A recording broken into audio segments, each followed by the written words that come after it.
श्रोतागण, आज की जो कहानी का शीर्षक है सत्संगी की रोटी। कहानी का शीर्षक है सत्संगी की रोटी। काफी पुरानी घटना है।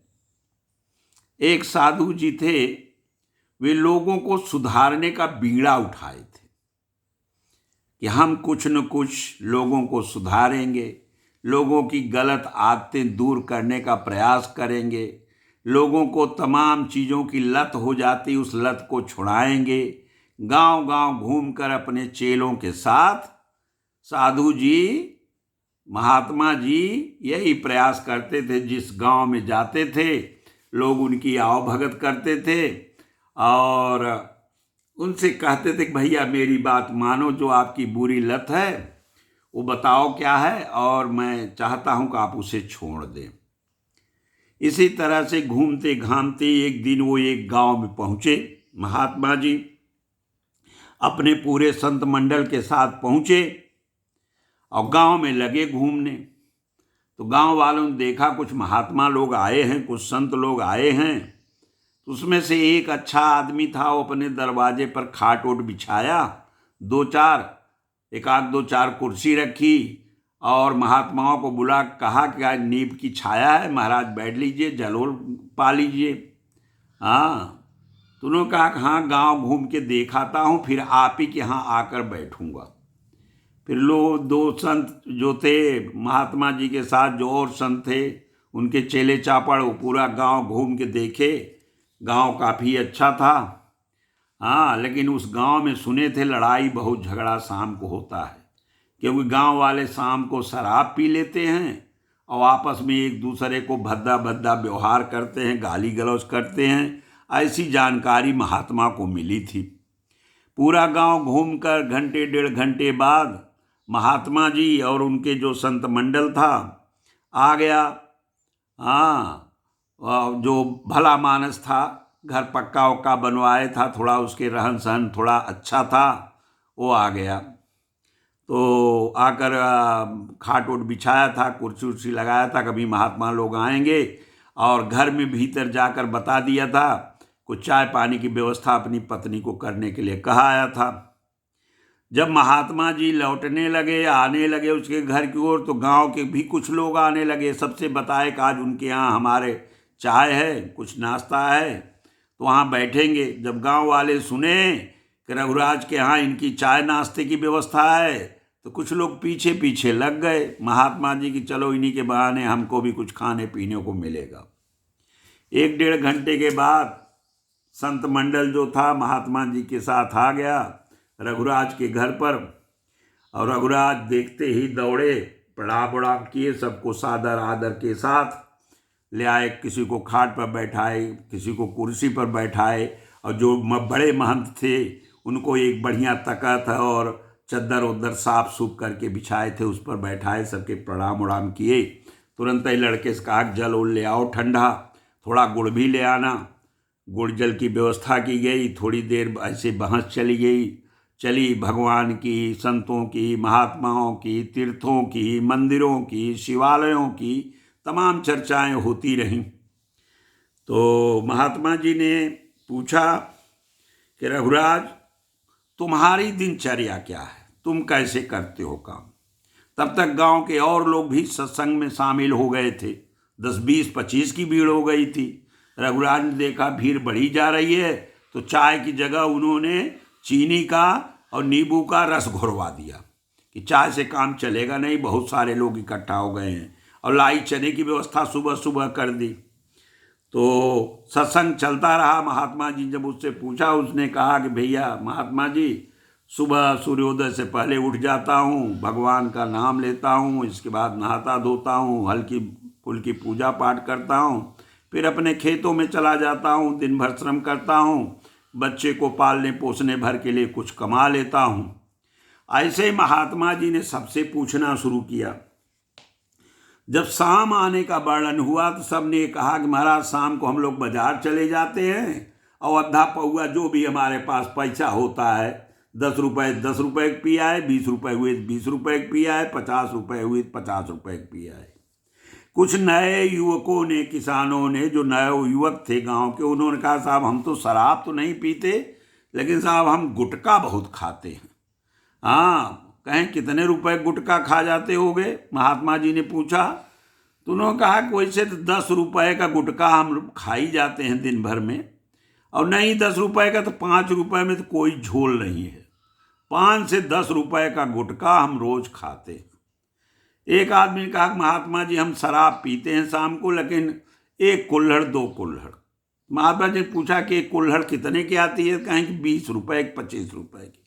और 2 कुल्हड़ तो बताएं कि हाँ 45 से 50 रुपए में मिल जाती है। इसी तरह से महात्मा जी समझ गए थे कि गांव के लोग डूब चुके हैं बुरी तरह से। अब इनको अगर मैं मुक्ति का मार्ग बताऊं, अगर इनसे मैं कहूं कि भगवान तुम्हें सद्गत देगा, भगवान तुम्हारा कल्याण करेगा, तो इनकी समझ में नहीं आएगा। ये महात्मा जी समझ गए थे। तो गांव वालों को संबोधित करते हुए महात्मा जी ने कहा कि अभी मैं इस सीजन में आया हूं, अप्रैल मई का महीना है, अभी तो आप लोगों के पास खूब गेहूं होगा।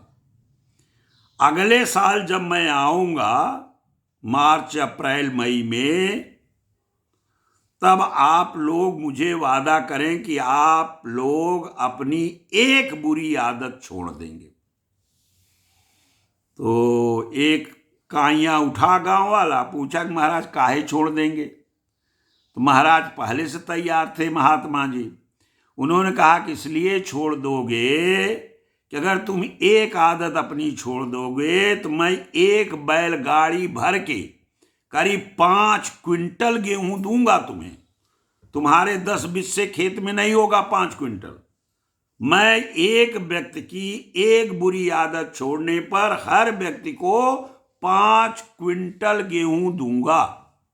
और हमारे चेले आते रहेंगे बीच बीच में, आपसे पूछते रहेंगे कि आपने कौन सी आदत छोड़ी, कौन से। तो जिसको जिसको जो आदत छोड़नी हो, जो बुरी आदतें आपको मालूम है, वो हमें बता दो।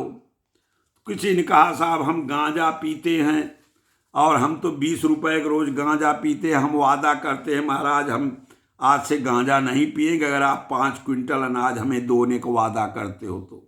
किसी ने कहा साहब हम शराब पीते हैं, कच्ची शराब पीते हैं करीब 40-50 रुपए की रोज। किसी ने कहा कि हम गुटखा खाते हैं 5 से 10 रुपए के। इसी तरह से एक दो ने कहा कि हम तो जुआ खेलते हैं साहब और महीने में 1000-2000 तो हार ही जाते हैं।